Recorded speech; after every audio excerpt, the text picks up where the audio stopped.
Nagsalita naman ang Lord of Thousand Faces kay Piao Zhu na mabuti na lang daw nakatulong sa kanya ang Lady Butterfly kung hindi aabot ang pag-recover sa kanyang katawan ng lagpas 10 taon. Nagsaad naman sa kanya si Piao Zhu na masyado daw siyang nakakahiya dahil kanya daw nabalitaan na natalo ang Lord of Thousand Faces ng isang cultivator at pinasabog pa ang kanyang sandata na nagdulot ng muntikan niyang pagkamatay sa kanilang mga kamay.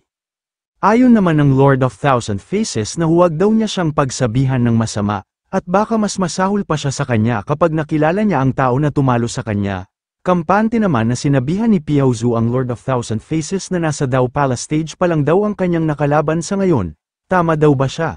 At kung ganoon kaya niya siyang patayin ng isa lang niya na sampal? Sumagot naman sa kanya ang Lord of Thousand Faces na malaya naman daw siya na kanyang subukan ang kanyang mga pinagsasabi ngayon. At naalala ng Lord of Thousand Faces ang ginawa sa kanya ng ating bida doon sa Shangjing City. At sa Eastern State sa Linfeng City, makikita dito si Chu Ziyu na may hawak-hawak na isang kristal sa kanyang kamay, at sabay kanyang tinawag ang pansin ng lahat ng mga tao sa kanyang paligid, napatingin naman ang mga tao kung ano daw ba ang gustong sabihin sa kanila ng tao nga nasa kanilang itaas. Sigaw pa ni Chu Ziyu sa lahat ng mga tao nga narinig naman daw nila ang nangyari na ang Ouyang family ay na-wipe out, siya daw ang isa sa may kagagawan kung bakit na-wipe out ang Yang family.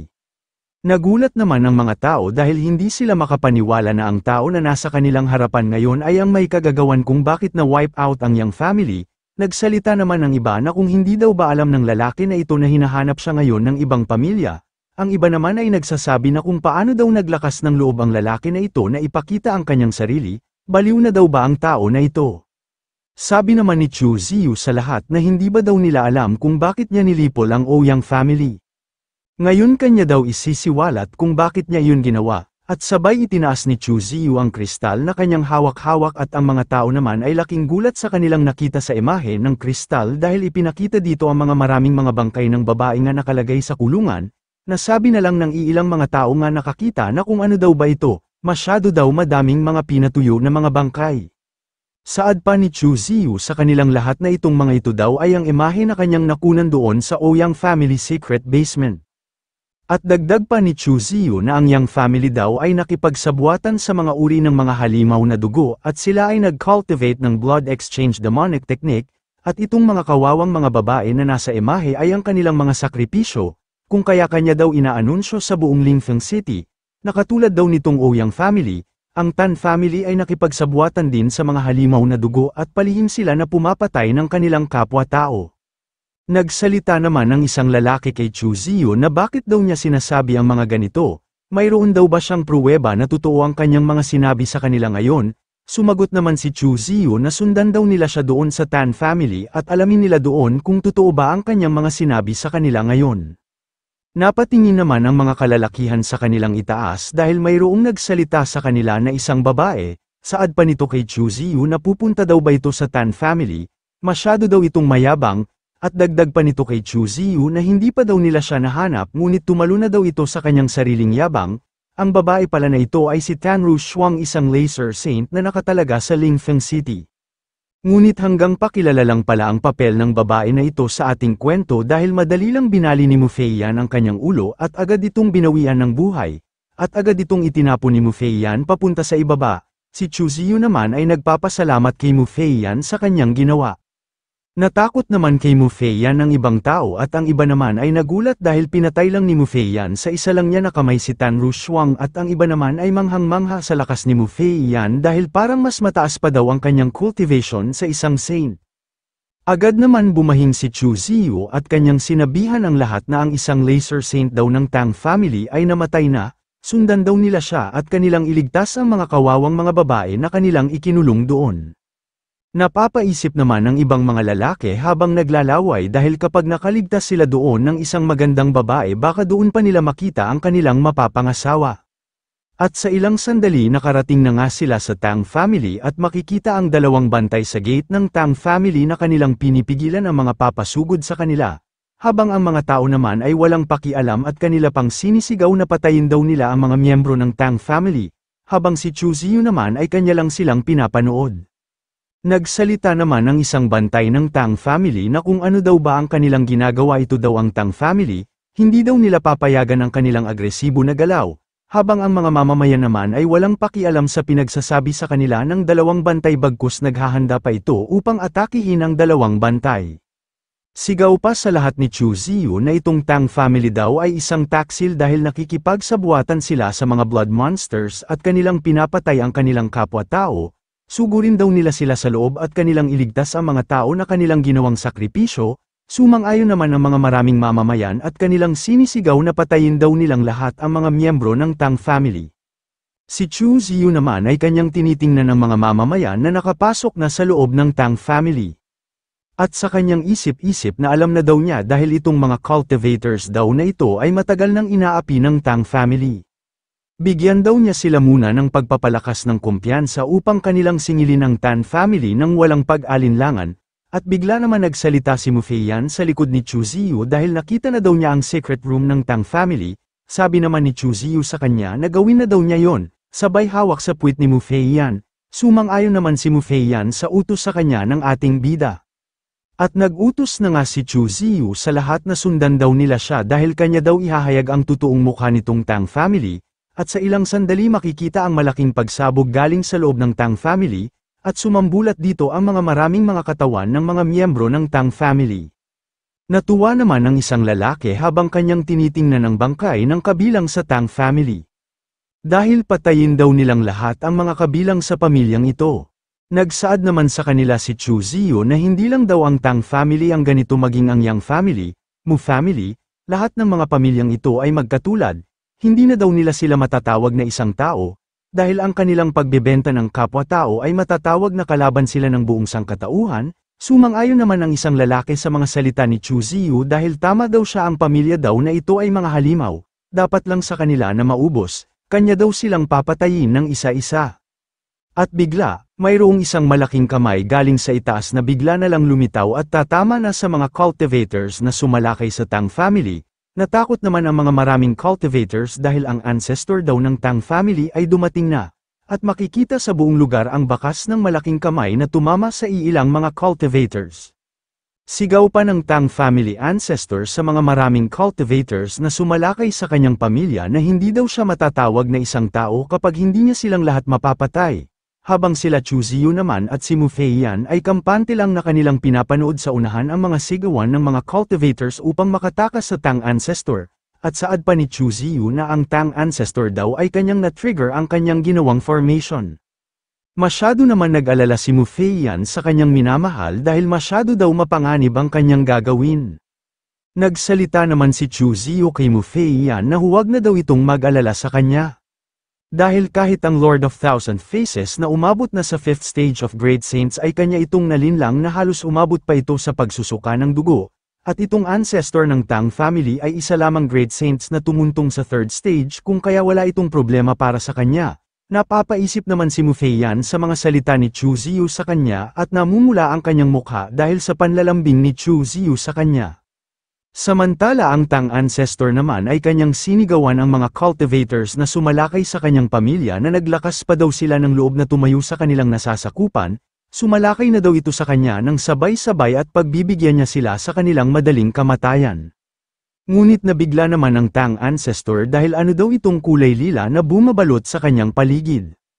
Ang mga ito pala ay ang lason na ginawa ng ating bida at makikita ang Tang ancestor na kanyang tinakpan ang kanyang ilong dahil batid niya nga nahulog siya sa isang patibong na lason. Nasabi na lang ni Chu Ziyu habang kanyang tinitingnan ang Tang ancestor na nahulog sa kanyang patibong na lason, na itong mga ito daw ay daan-daan na mga lason na mga gas, at sinama din niya sa lason na ito ang treetop flowers, ang half-step na nagdudulot ng tumatawa ng kabaliwan at ang 10 pabango na pampalambot ng mga buto. At ang isa ay ang love poison. Sabi pa ni Chu Ziyu kay Mu Feiyan na gagamitin daw niya ang 6th grade killing formation para kanyang i-trap ang Tang ancestor, sabay kanyang inutusan si Mu Feiyan na pagkatapos daw niyang matrap itong matanda na ito siya na daw ang bahala upang tapusin ang buhay nitong Tang ancestor. Sumang-ayon naman si Mu Feiyan at kanyang hinanda ang kanyang teknik na tinatawag na Thousand World True Hand. At dahil sa teknik ni Mu Feiyan makikita ang itaas ng Tang ancestor na lumitaw ang mga maraming kamay upang wakasan na ang buhay nito. Ang Tang ancestor naman ay susubukan sana na tumakas ngunit wala na siyang magawa sa teknik na tatama na sa kanya. Dahil doon makikita ang malaking pagsabog sa lugar dulot ng teknik na pinakawalan ni Mu Feiyan upang tapusin ang buhay ng Tang ancestor. Sabi pa ni Chu Ziyu kay Mu Feiyan na hindi man lang umabot ng 1 oras para kanilang mapatay ang Tang ancestor. Pero hindi na daw yun nakapagtataka sa kanyang minamahal na kanyang kasama ngayon. Si Mu Feiyan naman ay kinikilig sa mga sinabi sa kanya ng ating playboy na bida. Sabay nilapitan ni Chu Ziyu si Mu Feiyan. Si Mu Feiyan naman ay nagpapasalamat sa kanyang minamahal dahil daw sa kanyang ibinigay na training sa kanya.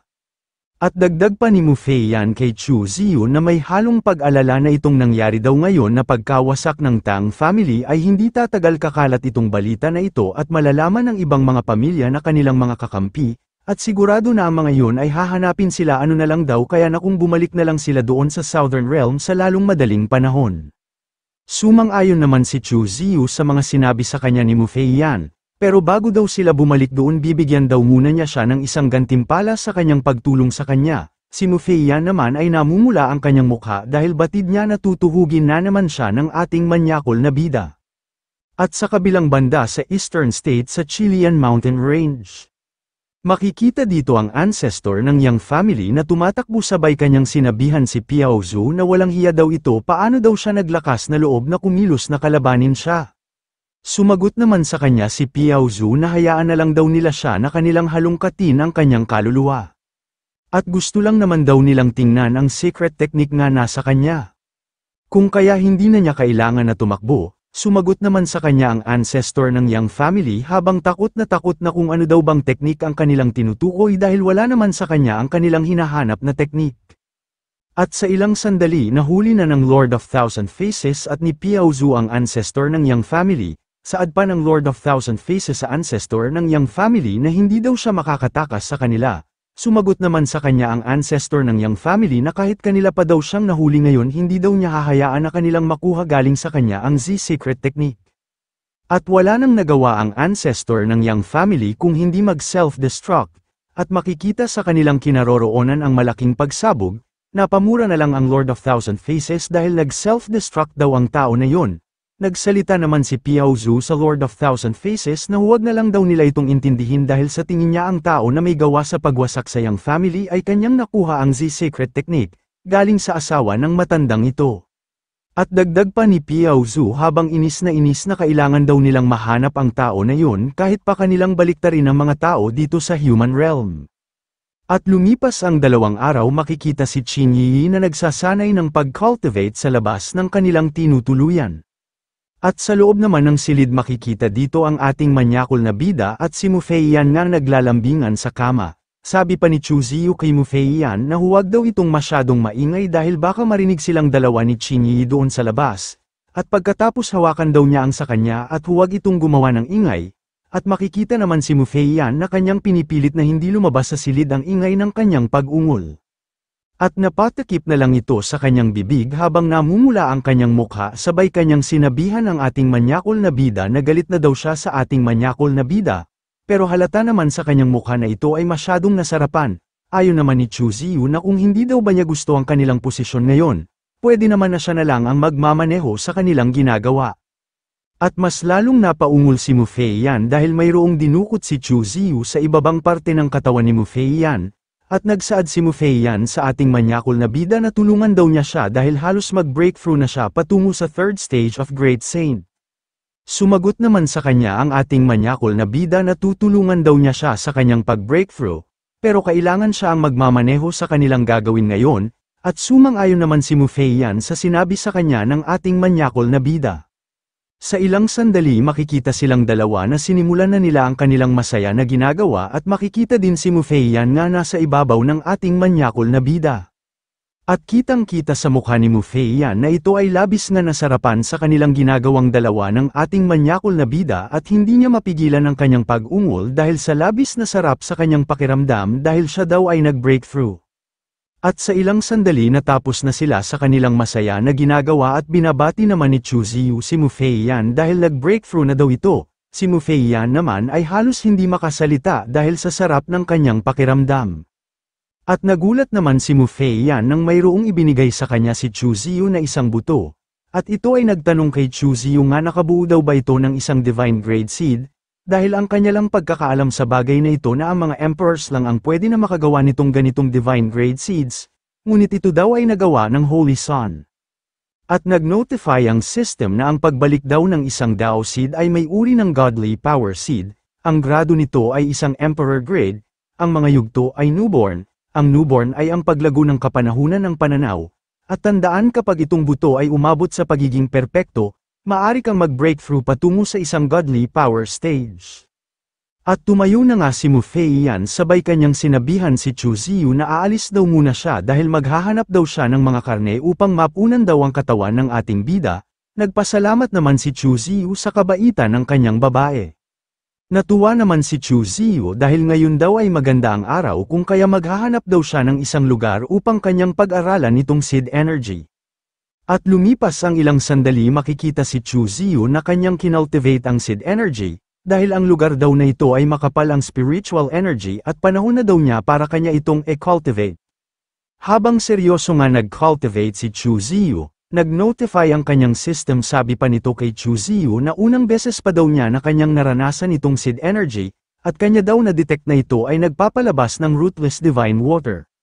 Nagulat naman si Chu Ziyu sa sinabi sa kanya ng kanyang system at ito ay nagtanong kung ano daw ba itong rootless divine water, at hindi pa natapos magtanong si Chu Ziyu sa kanyang system bigla naman nahati ang malaking bato na kanyang kinaroroonan, at nasabi na lang ni Chu Ziyu na kung ano daw ba itong nangyari sa lugar na ito.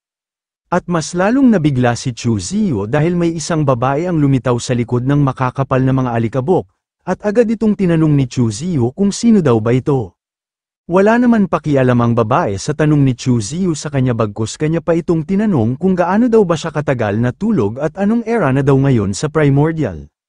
Agad naman nagbigay ng paggalang si Chu Ziyu sa babae nga nasa kanyang harapan habang dumudugo ang kanyang ilong dahil sa laki ng pakwan ng babae. Nagtanong naman ang babae sa kanya na kung mukha na daw siyang matanda ngayon. Sumagot naman sa kanya si Chu Ziyu habang mayroong mukhang manyakol na kung dapat daw ba niya siyang tawagin na Little Missy. Nagtanong naman sa kanya ang babae na kung bakit pa daw niya nilagyan ng Little ang kanyang itatawag sa kanya pwede naman Missy na lang ang kanyang itawag. Sabi naman ni Chu Ziyu na hindi daw pwede na hindi niya lagyan ng Little ang kanyang pangalan. Dahil ang kanya daw paglagay ng Little ay tumutugma sa kanyang batang mukha at kagandahan. Ayon naman ng babae na hindi na daw masama, siya ay may magandang salita patungkol sa kanya kung kaya bibigyan daw niya ito ng gantimpala na isang great saint na hita ng Blue Dragon upang kanyang kainin.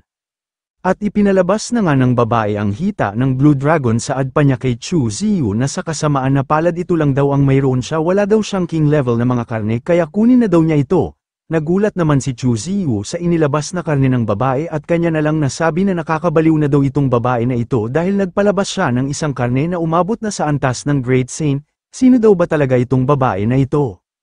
Samantalang ang babae naman ay malumanay niyang tinitingnan ng ating bida, at nagsalita na nga ang babae sa ating bida na ang cultivation daw ng ating bida ay isang primordial sacred constitution minor completion, hindi na daw ito masama, sabay kanyang tinanong ang pangalan ng ating bida. Magalang naman na nagpakilala si Chu Ziyu sa kanyang sarili sa babae, dahil ang kanya daw pangalan ay Chu Ziyu at sana din daw kanyang malaman kung ano ang tunay na pangalan ni Little Missy. Nagpakilala naman sa kanya ang babae na ang kanya daw tunay na pangalan ay Luo Qingyu, at nagsalita naman sa kanya si Chu Ziyu na kanya daw nararamdaman na siya ay malakas, ngunit hindi niya matukoy kung anong antas na ang kanyang cultivation, siya daw ba ay isang pseudo-emperor stage. Natuwa naman si Luo Qingyu sa ating bida dahil hindi na daw masama ang kanyang eyesight dahil tama daw ang ating bida sa kanyang mga hinala sa kanya na isa siyang pseudo-emperor stage. Ngunit ang kanyang lakas ngayon ay pinipigilan ng kalangitan kaya sa ngayon nabibilang na lang ang kanyang lakas sa isang half-step patungo sa pseudo-emperor. Tuwang-tuwa naman si Chu Ziyu sa kanyang mga nalaman at makikita na kumikinang ang kanyang mga mata. Dahil tama daw siya na isang pseudo-emperor ang babae na ito, maganda daw itong kanyang maging backup kailangan daw niya itong maging kaibigan upang kanyang makuha sa kanyang panig. At ngiting sabi ni Chu Ziyu kay Luo Qingyu na ito daw ay isang kahanga-hanga dahil si Miss Luo ay nanggaling sa pseudo-emperor era, hindi naman nakasalita si Luo Qingyu at ito ay naguguluhan kay Chu Ziyu. Sabi pa niya kay Chu Ziyu na tigilan na daw niya na subukin siya dahil hindi naman daw talaga siya nanggaling sa ngayong era, Nagtanong naman si Chu Ziyu sa kanya na kung ano naman daw siya na era nang galing at bakit siya lumitaw ngayon sa kasalukuyan na era.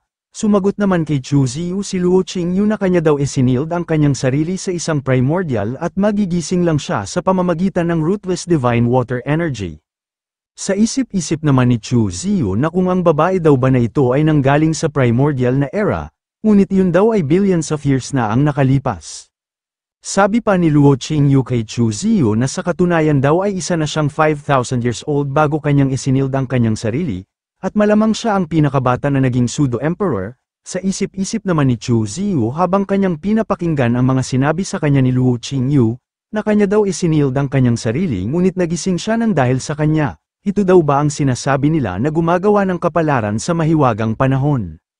Nagtanong naman si Chu Ziyu sa kanya na kung bakit naman daw niya isinild ang kanyang sarili. Ayon naman ni Luo Qingyu na noong panahon daw ng primordial na isa na siyang emperor. Siya ay natuto ng isang secret technique at kaya din daw niya na mahulaan ang kapalaran. Nagtanong naman si Chu Ziyu na kung ano naman daw na lihim yon. Sumagot naman sa kanya si Luo Qingyu na yun daw ay ang outer heaven. Dahil kung makakarating daw sila sa outer heaven ang kanila daw ay mag-extend at maaari din daw nilang masira ang kapalaran ng kanilang buhay patungo sa isang immortal.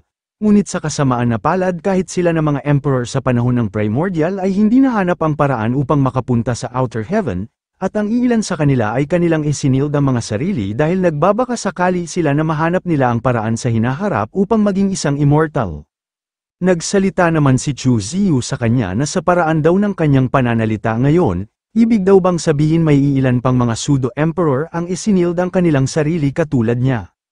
Ayon naman ni Luo Qingyu na hindi daw niya alam kung ilan ang eksaktong bilang pero ang kanyang natitiyak na hindi lang siya ang isinild ang sarili. Nagtanong naman si Chu Ziyu na paano na daw ngayon ang mga emperors na kanilang isinild ang kanilang sarili. Ayon naman ni Luo Qingyu na ang koneksyon daw ng emperor sa mundo at ng Dao ay masyadong malakas.